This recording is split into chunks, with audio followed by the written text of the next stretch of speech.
Ya wajar lah channel kamu dibilang porno. Memang porno kok. Demikian, sahabat filsuf yang terkenal itu membuka kalimatnya ketika seorang bosman mengatakan bahwa sebulan ini channel YouTube dan sosmed diserang buzzer demi informasi lain yang berbeda dengan pejabat yang miring ke IMF bisa tetap tenang berhutang dan pejabat yang pro foreign investment, yang kalau dibaca pro investasi di Tiongkok sih ya, bisa terlihat benar. Ketika hari hujan kemarin, saya menggeser secangkir teh hangat ke depan filsuf modern ini sambil mengatakan bahwa buzzer itu menyerang sosmed bosman dengan mengatakan bahwa mengandung unsur porno. Video bosman yang dijawab olehnya, ya iyalah mengandung porno karena kamu menelanjangi mereka. Saya asli tergelak tertawa. Itulah komentar Rocky Gerung sang filsuf modern ini kemarin di meja makan sambil menyeruput teh hangat. Dirinya berkomentar hal tersebut. Kalimat menelanjangi ini bullseye, tepat. Oke sahabat, dialog dengannya tidak akan diceritakan panjang-panjang dan dipublikasi. Hanya diskusi ringan kok, ngakak-ngakak ketimbang stres. Mikirin kok ada dua pejabat namanya kesangkut di Pandora Papers, tetapi sang pejabat tertinggi tidak ngapa-ngapain.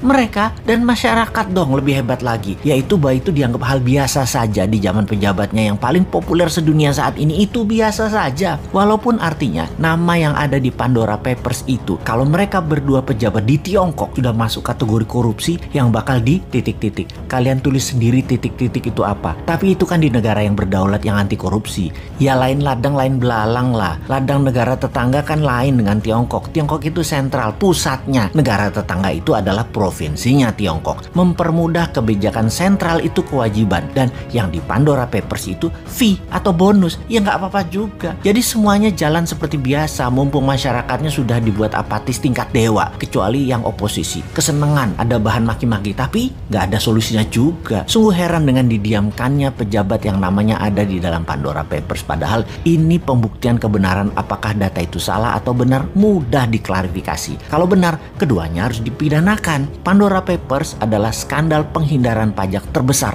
paling dahsyat dalam sejarah manusia, melibatkan uang 11.000 triliun dolar yang sebagian besar disembunyikan oleh para pejabat negara. 2 orang pejabat negara Republik Indonesia terlibat dalam kasus ini. Ini kasus harus diklarifikasi. Pandora Papers, dunia menyebutnya sebagai skandal penghindaran pajak, juga dirty money hasil dari fee, penyalahgunaan kekuasaan serta menyembunyikan uang haram. Di sisi lain, inilah jurus upaya dunia untuk membersihkan uang kotor atau dirty money yang bersumber dari kejahatan pajak dan segala turunannya. Bagi Indonesia, apakah ini sebuah skandal besar? Yang jelas ini aib bagi pejabat negara, karena penghindaran pajak oleh pejabat negara terjadi tepat di saat pemerintah sendiri sedang mengkampanyekan disiplin pajak, taat pajak bagi segenap rakyat Indonesia. Ini menjadi aib bagi pemerintah karena kedua pejabat menteri tersebut masih ada di kabinet dan belum mau mengumumkan jumlah uang yang mereka tempatkan di Pandora Papers tersebut. Keterlibatan 2 menteri pemerintahan saat ini yang masuk dalam daftar nama pejabat dunia yang melakukan penghindaran pajak setara dengan 130 tahun penerimaan pajak APBN Indonesia sesungguhnya akan menjadi pukulan telak bagi pemerintah yang akan menghalangi seluruh upaya pemerintah dalam meningkatkan kedisiplinan pajak di dalam negeri. Untung rakyatnya nggak paham dan tidak peduli. Namun pastinya upaya pemerintah untuk menggenjot pajak dari orang pribadi saat ini